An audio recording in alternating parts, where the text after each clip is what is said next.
Reset is Allison Graham here, as per usual, Monday through Thursday at 3:15. And today's riff is about this book, Ray Dalio's book, The Principles. Now, if you haven't read this, you're in the minority, apparently, because millions of people have.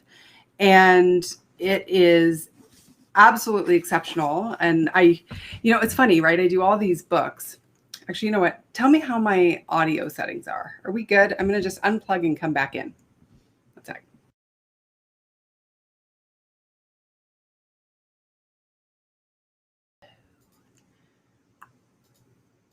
All right. How are we doing? Is that good? I hope it's all right. I was getting a lot of red on the other side. So anyway, so the irony is, of course, like I'm doing all these book reviews. It's not like I'm saying any of them suck. Right? Like they're all great. But if you remember the original story, I decided to read 33 books this summer, which is now becoming the summer, fall, possibly winter at the pace I'm going. But I am through, I think this is probably the 11th or 12th book on the list. And some of them were from me, and some of them are part of Tom Bilyeu's mindset list. And so he has a list of 25 books that if you want to change and expand your mindset, you read them in order. And so I committed to reading each and every one of them in order. And then, of course, I had it in some other books. So this is one.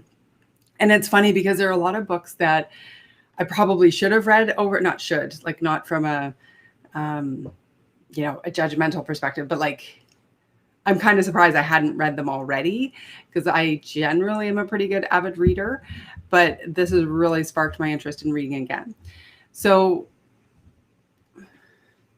this book, there's so much gold in here. I can't even begin to do it justice, but I will say this. I was like, oh my God, why did this Tom Bilyeu fella pick all these books that have like hundreds of pages? Like, I would just like to point out to everybody, I wrote you a book that has 147 pages, double spaced, big print, because it's for busy executives and business owners who want to get their life back. And I just like put it all in. But real book people, I guess, like to do really big, long books. Anyway, mindset, got to read it. I committed. And so I started reading, and he says, basically, if you want, you don't have to read the first part. Just dive into the principles. And I was like, oh, thank you for the permission to skip a third of the book.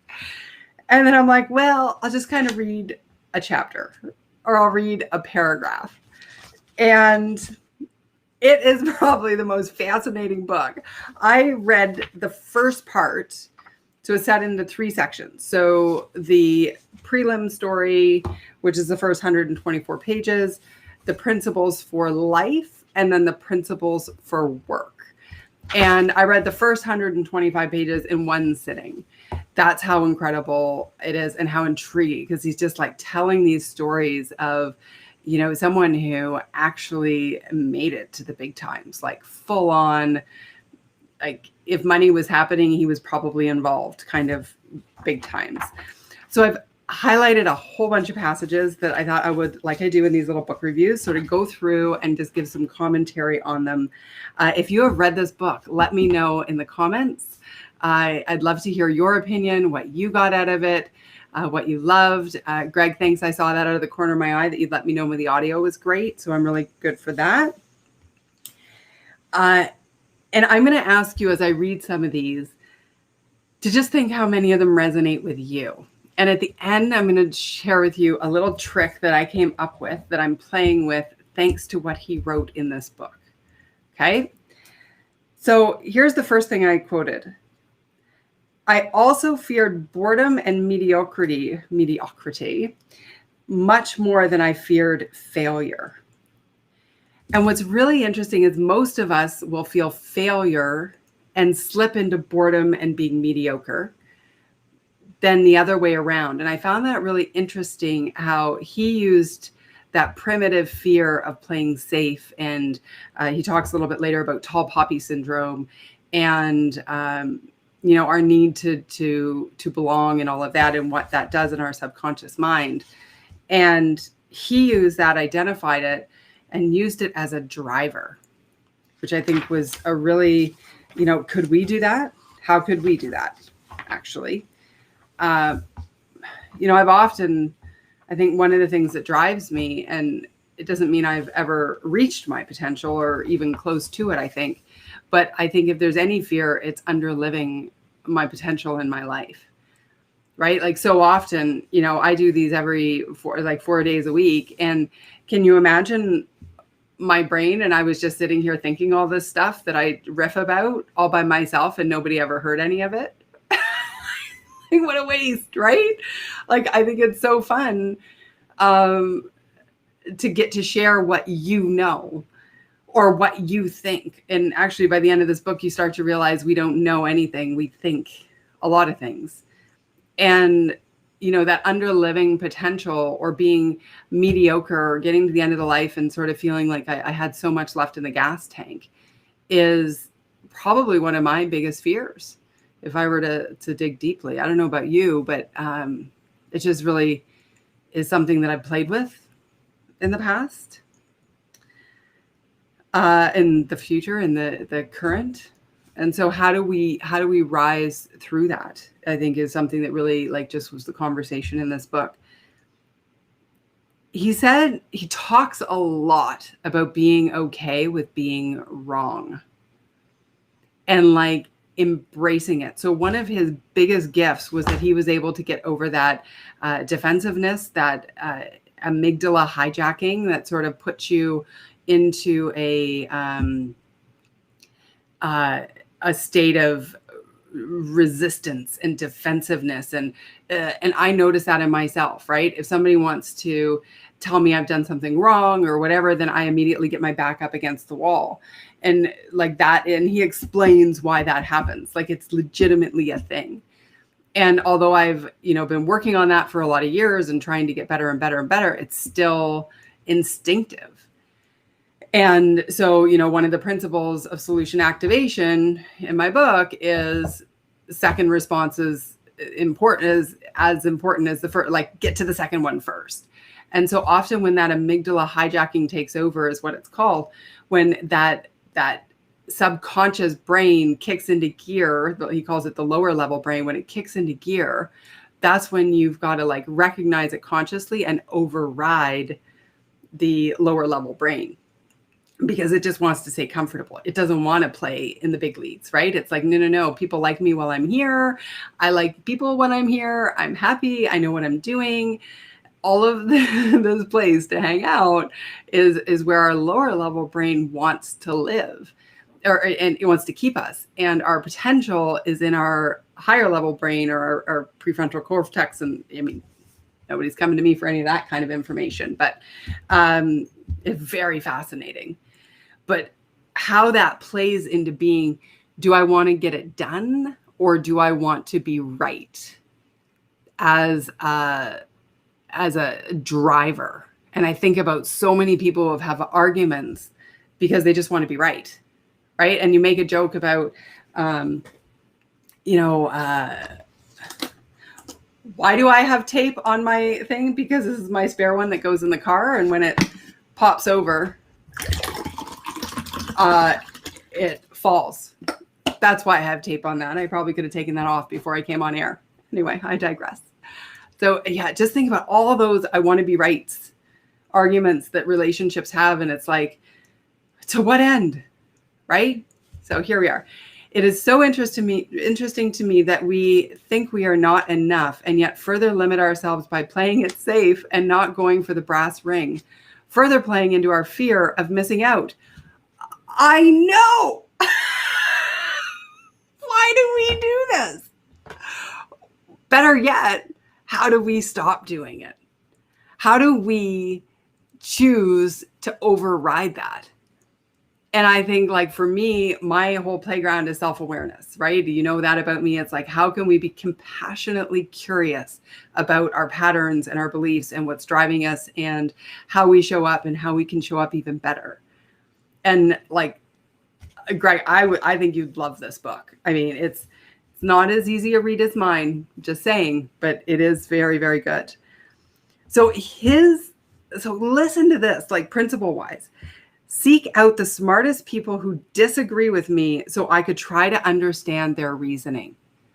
See, he doesn't look for validation of his ideas. He looks for the holes in his ideas so that he creates better ideas. For him, it's not about being wrong. It's about educating himself with all sides of the argument. And so again, thinking about the territorial marking in office cultures, thinking about your relationships and, being stubborn about, I've got to be right. Like if you read this book and you still want to be that person who needs to be right, you're missing what the book is saying. And the power of being okay with being wrong is really just kind of opens up your mind. Now he goes on to say, know when to have an opinion. Develop, test, and systemize timeless and universal principles, balance risks in ways that keep the big upside while reducing the downside. Okay. So, we all have our talents, right? He goes on to say, though, by doing what comes naturally to us, we fail to account for our weaknesses, which can lead us to crash. Now, his story, like I said, I wanted to skip the first part. And then next thing you know, I was done. It was so fascinating. I don't know, maybe I was like intrigued with the lifestyles of the rich and famous, could have been. But to hear how the inner workings were happening behind the scenes. And also he's so at a point in his life, this Ray Dalio guy, where he's achieved, he's done. He's like, I don't need to make more money. I don't need to do anything. What am I going to do? I'm going to leave a legacy of the principles that got me there. It's just fascinating. Okay, so now here's something he said. You can have just about anything you want, but not everything you want. Maturity is the ability to reject good alternatives in order to pursue even better ones. And in each of our lives, we'll have these opportunities that come. I know it happens to me. I have big goals. I want to be speaking 100 times this year, like coming up September to September. I want to be in front of conferences, in front of audiences, like just get me out there speaking. And that's my goal for right now. I mean, who knows what 2 years down the road is? Who knows what it all comes to be? I'm totally open to opportunity. But then when I get a gig of, helping do something, I don't know, like, because I do have my coaching clients and I love that. And that's part of the plan. But, there can be like this random project off on the side and I'll take it, or at least in the past I would, and it pull me away from the work and the mission work like that I'm doing now, which is helping people to deal with their unhappiness. I'm going to put that nicely. I don't know what it is I do, but I love it. I digress. Okay, what have I done next? We're only at the beginning here, people. Like, this is such a powerful book.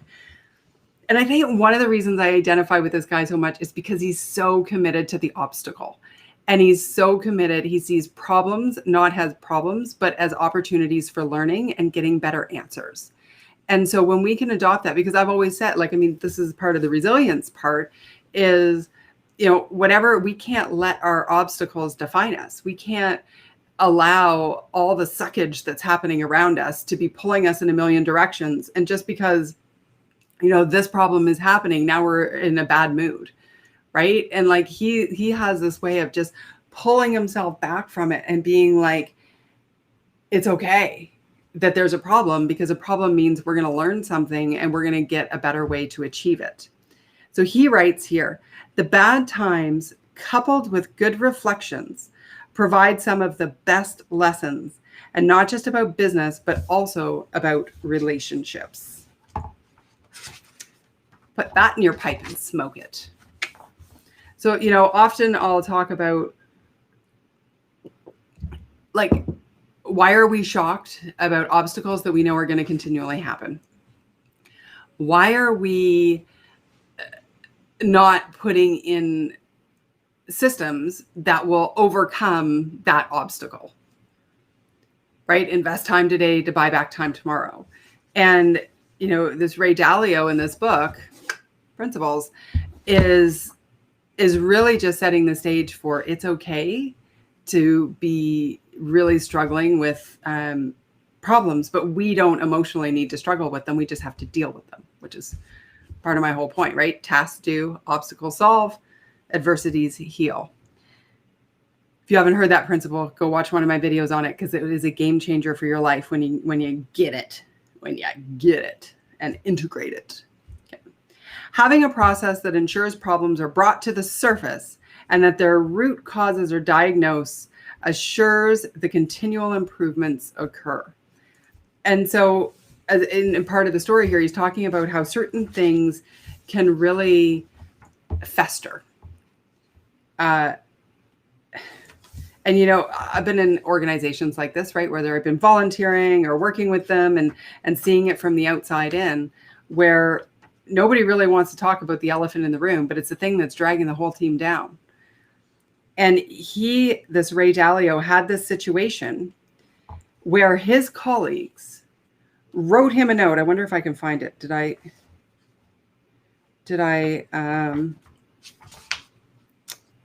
pull it to the surface? Did I highlight it? Maybe not. He had a situation where it turned out he was making people feel very uncomfortable. He was coming across as like really intimidating and bullying and some pretty harsh words. And his business partners literally wrote him a letter and told him how bad he was for the culture.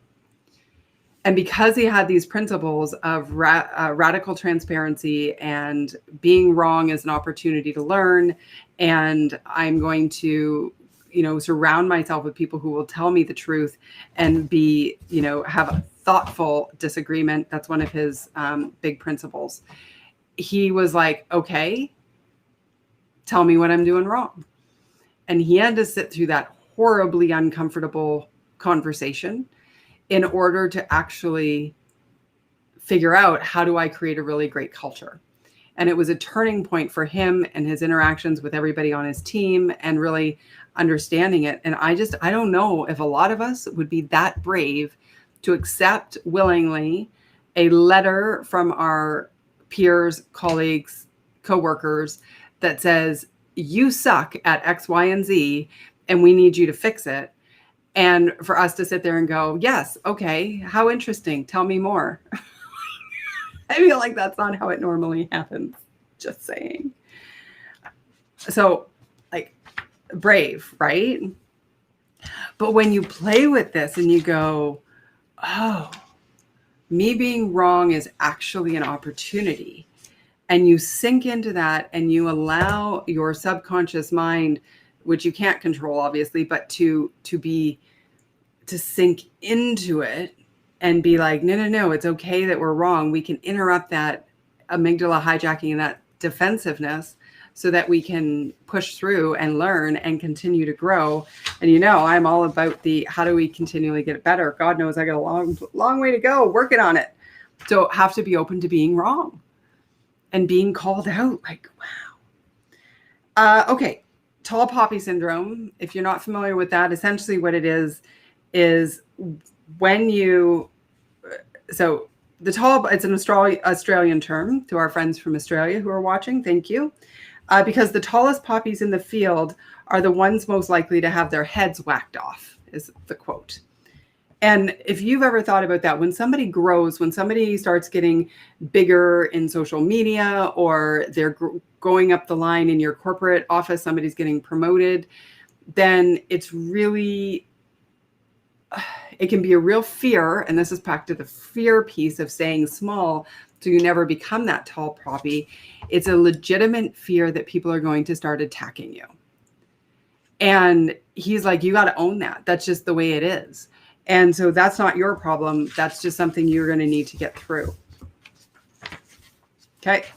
Love it. Going to keep going. Lots of underlines here. Hope you're loving this. I hope you're going to get this book after you have my book. saying. Get them both. They're both great. Okay.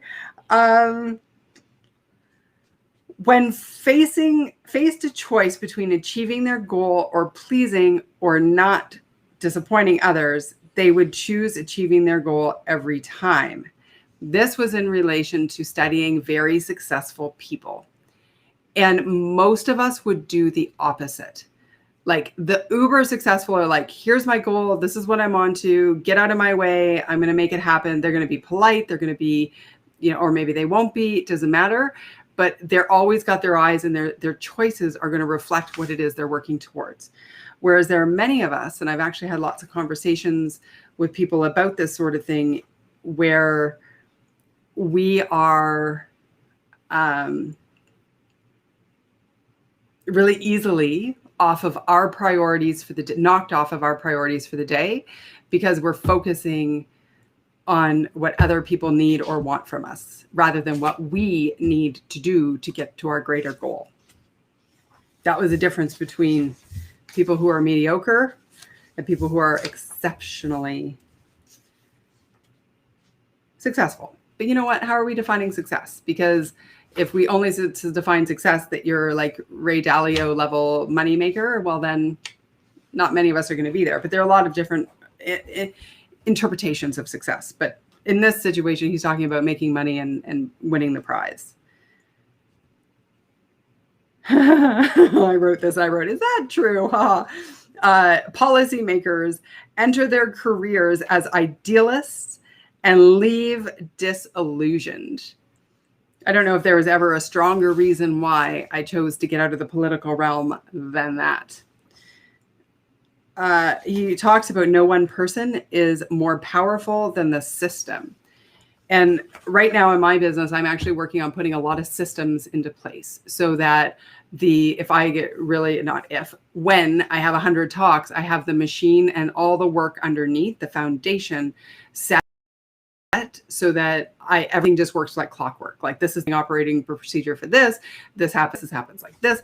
And, I think a lot of that thinking comes from this book in terms of you've got to create systems that will support the greater good of your goal and for your company, and dissect them and look and make them. And if they aren't working, got to fix them. And, I have a tendency, I've done them once, they're working well enough, but they're not fantastic. So now I'm going back in and going, no, let's make them fantastic. So they never slip through the cracks and they don't take me any off of my game. So, you can learn so much from reading books if you choose to apply it. And one of the reasons I like doing these little follow-ups after I read books is because it helps me solidify what I've learned in here. And also it allows me to add my own thinking to it for your entertainment pleasure, dare I say.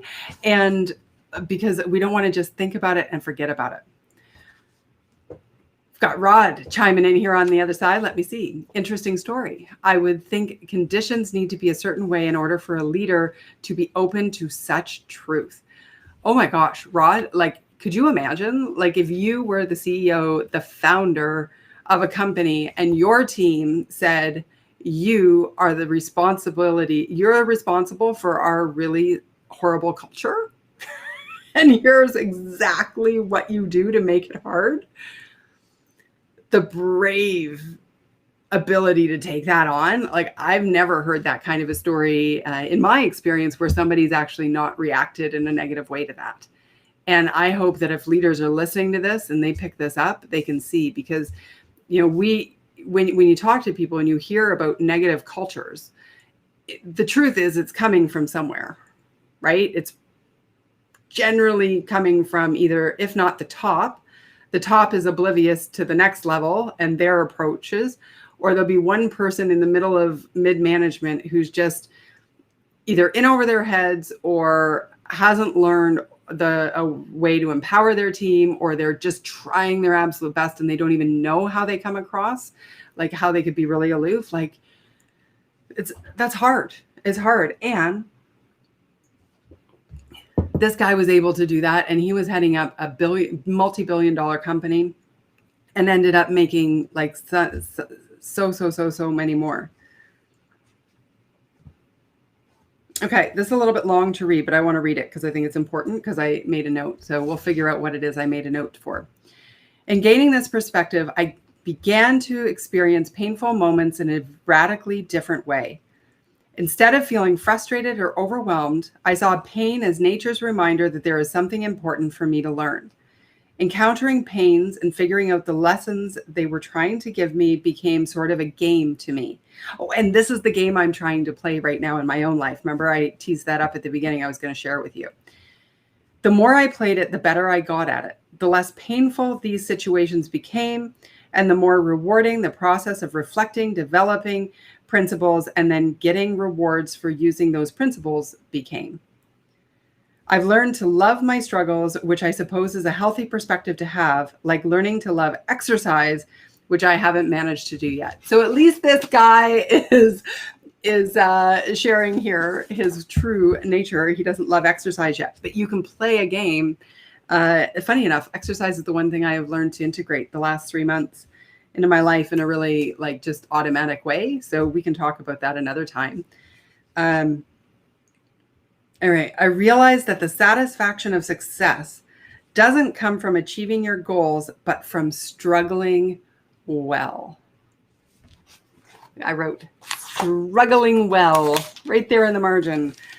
Struggling well doesn't make your ups better. It makes your downs less bad. Oh, like if ever there was a theme of what my How to Be Resilient When Life Sucks book is all about, it's somewhere on that shelf over there. I think that was it. Struggling well, right? Because we can't, when we talk about all this resilience work, it's like, we can't change all the suckage around us, right? It's going to happen. It's part of our lives. It's how we float through life, right? If we didn't have any challenges in our lives, we would have nothing to do. We'd have nothing to grow for. We'd have no purpose for a future existence. And so I want people to feel grounded and confident and okay and just like, I've got this, even when all those obstacles are happening around them. And he's summing that up with such a beautiful term that I would love to adopt if I'm allowed to. I don't know if it's a thing of his, but he wrote it, is in struggling well. Struggling well. All right, Rod, back on. Okay, you may want to look this up.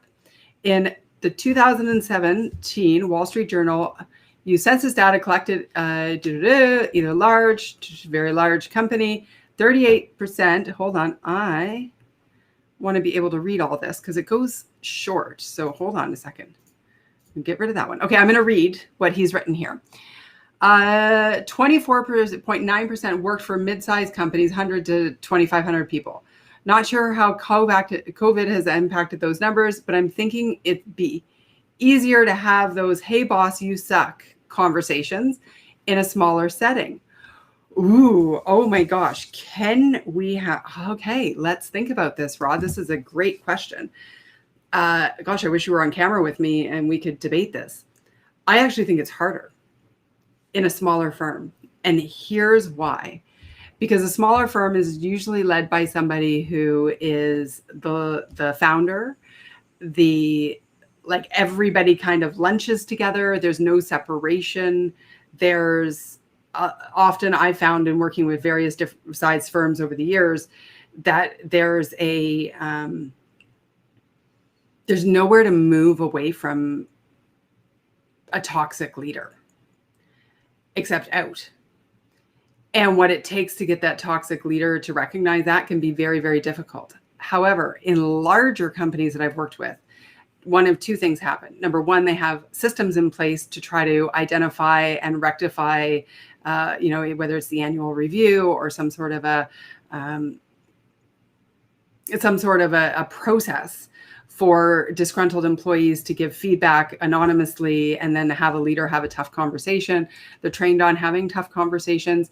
And the other thing that can happen in a larger company is you can move them to different directions, like send somebody to be somebody else's problem so they can cause some toxicity over there for 18 months and then somebody will get rid of them and they'll move them around. And I think in the smaller companies, it's a lot harder because there's more ego involved, there's nowhere for people to go, and there's no massive structure that can find those sinkholes. That would be my initial response to that very thoughtful question. And I think in terms of how has COVID impacted those cultural conversations, I think significantly, in that some for the better, some for the worse. So you're not having the daily interactions where you can see things. It's harder to have tough conversations over the internet, I would say. Rod is saying, I hear you. You have some good points. Maybe it's each situation on its own. Well, and that's the thing, right? I don't know if there's one blanket. I think that there's, is that Rachel here? Oh my gosh. Awesome to see you, Rachel. Happy anniversary. I saw you just had your 19th anniversary with your husband. I remember when you got married. How fun is that? So I won't sing to you, but happy anniversary. I think having these conversations with anyone is very, very tough. And in actual fact, he goes on to say, oh, there's just so much more. Well, you know what? I'm going to go long, and that's all right, because it's a good conversation to have. I have something at 4, but I can say that being strong is better than weak, and that struggling gives you strength. All right. Now let's get into some of these principles that are so important, because he talks about people don't want to rock the boat. Like, they just don't want to tell people that people don't want to hear it, and people don't want to say it. And you have probably, here, Greg, absolutely. This book is pages and pages of truth bombs. Oh my God, it totally is. It's like, I'm like, truth bomb, everywhere. Yeah. Sorry. You know me, I love my good books. All right. What I was saying, so people just don't want to do that. Like, people want to play safe. And he talks about the difference between the different parts of our brain. So let me fast forward to the brain part. There's just so many highlights in here. I mean, I can't even get through them all. I'm going to encourage you to read the book. There's a book called Subliminal that he also recommends. And I think it's okay. So our brains are pre-programmed with our one way. Yeah, we know that. Okay, great. Rather than acting on them immediately, I've gotten into the habit of examining them with conscious and logical mind. Okay, that's not what I'm looking for. I'm looking for where he explains the difference between our brains and how our subconscious, this is all about habits. This part, I didn't get at all. I'm going to tell you, there's this entire section called Synthesize the Situation. And I literally, when somebody else reads this book, I'm going to ask you to give me a tutorial on WTF this chapter means. It's the only part of the whole book I didn't get. I'm like, I don't get it. I don't get it. My brain doesn't work this way. That's fine. Yeah. So when you get it, please explain it to me, folks. Please explain it. Logic, reason, common sense, simplify. Where is it? I can't find it. Okay, so let me just go by memory on some concepts that I've brought out of this about our brain. So he's basically saying we have our subconscious brain, which we know we have, right? Although we're not conscious of it, we're conscious of it. Ha ha ha. Sorry. So this inner working, the whole point of it is to keep us safe, to keep us into a community, to be survival. And so if you think about that quote unquote lower level brain's responsibility, it's going to continually do things like, no, that would put you at risk. That taking you out of your comfort zone is going to put you at risk. And so it does things in our subconscious mind to keep us back and safe. So part of the, it's easier to blend into a crowd than to stand out of a crowd. And then we have this beautiful frontal part of our brain that is like, I have these goals. I need to get this work done. I want to do this. I want to do this. I've got these, like I'm going to step out on this comfort zone. Here's the plan. And it's the higher level brain. And when we tap into our higher level brain and it overrides the lower level brain, that's when we can make magic happen. And so he said something in here, and I don't know if it's what he really meant, but I took it that way, saying that like you could, if you're aware, you can almost feel when the subconscious brain jumps in. And even though you don't know what's happening, you can do. So I've been playing with this.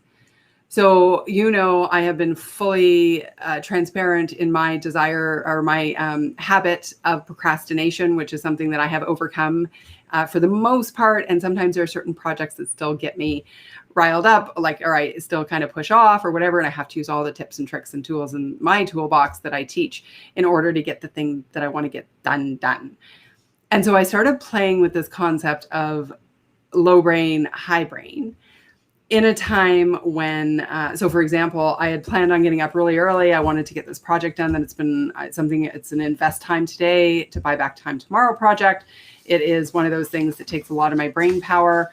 It's a systemization for my company, and it's something I really have to get done. But doing it is like, once I get started, I'm good. Getting started has been something that's been really, really tough for me because it's like, oh God, here I go again. I got to do this again. And so the last time I was sort of procrastinating about it, I was supposed to get up really early in the morning at 6 o'clock. And that's when I love to do my best work. If I can get into flow, it's awesome. And I got out of bed, brushed my teeth, everything. I'm ready to go. I've got clothes on and I'm like, oh, there's my bed. Back in, right? And I'm like, okay, let's play with this. And I literally could feel and I know this sounds so weird. So I'm going to ask if this is just psychosomatic or, whatever, or if I'm just really in tune with my brain. But if you can play with this and tell me how you do with it, I'd love to hear from you. But I was playing with the sensation of my brain of almost like this was like holding me back and this was doing the thing. And he talks in the book, like if you can figure out how to have your higher brain and your lower brain actually have a conversation and override each other and like fighting each other, because what they do, he said, is they fight. And he said, what you want to do is you want to grab it and like pull it along and make it like pull forward. I'm obviously paraphrasing. So, and one of the things he wrote in here, I didn't see where I highlighted it, but I'm sure I did, was about the importance of not having that internal fight and making it a kind experience and like trying to craft habits that will pull us forward so that we're operating in a higher level, like from our higher level brain than from our lower level brain. Because if we just go through our day-to-day as is, we're actually going to be generally controlled by our lower level brain. And so I'm really playing with how does that feel when I'm getting pulled into the lower level vibration, then coming and doing, like choosing to take action on the thing that's most important. And this kind of thing generally happens with important and not urgent activities. If we look at the general quadrant of where we should be spending our time, the easiest place for anybody to procrastinate is the important and the not urgent. Like I would never procrastinate on an important and urgent issue because it has a deadline, right? But important and not urgent, highly easy to procrastinate on. So just playing with that, right? How can you use your higher level mind to achieve your goals when your lower level is your instinct to keep you held back, and do it without creating an internal fight in your brain?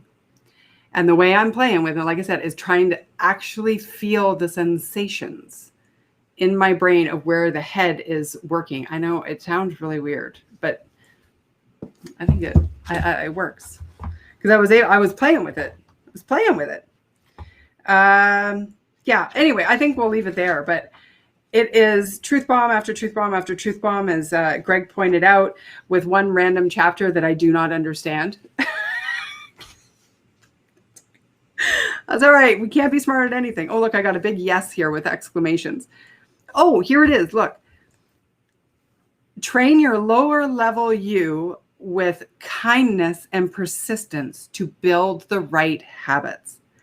I used to think that the upper level you needed to fight with the lower level you to gain control, but over time I've learned that it is more effective to train that subconscious emotional you the same way you would teach a child to behave the way you would like him or her to behave, with loving kindness and persistence, so that the right habits are acquired.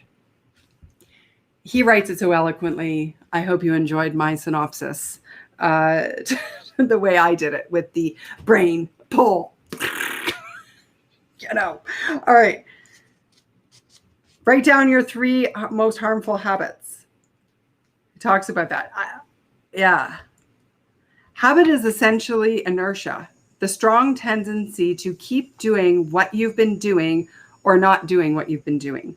Research suggests that if you stick with a behavior for approximately 18 months, you will build a strong tendency to stick with it nearly forever. I'm like, 18 months? What happened to all those expert people who told us habits were created in 21 days? That's what I want to know. But I think he's talking about long-term, making it who you are. And, we talked about this in other books that I've already reviewed and different things about habits. But, the trigger tells your brain to go on automatic mode, which is the habit's purpose, right? It just does the automatic. All right. Rod's got an excellent way to add this in. Higher brain. Hey, lazy, we need to do work stuff. Lower brain, I'm tired, bed. Higher brain, Starbucks, or your Uconnects, Tim Hortons. Lower brain, deal. Yeah, that's the conversation. Exactly that. Yeah. And you know what? Like, even having that much fun with it is like such a great idea to actually like override it and be like, okay, this is what I'm going to get to have happening.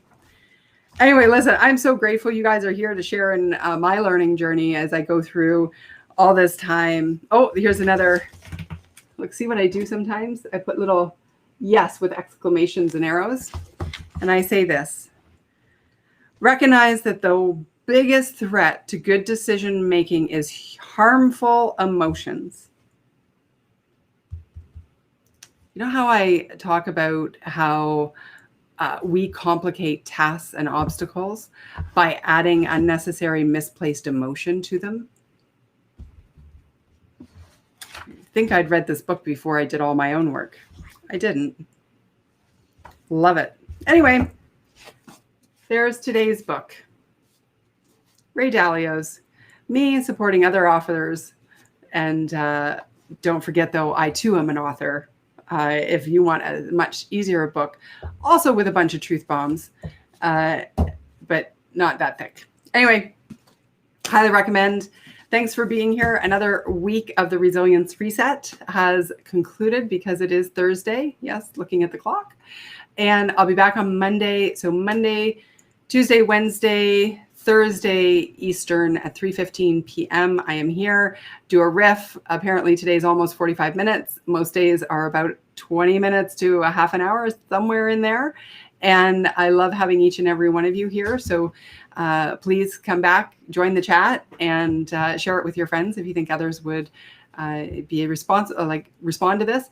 Don't forget, I have a weekly lift up email, which is like basically a 1-minute read with a little thought for the week, Allie style, and a few things that in case you missed it throughout the week. So anyway, let me know, send me a DM if you would like that. And otherwise, I cannot wait to see you on Monday. Have a beautiful, wonderful, fun-filled, joyous weekend. I wish you all the best, especially with all of the shit that's going on in the world.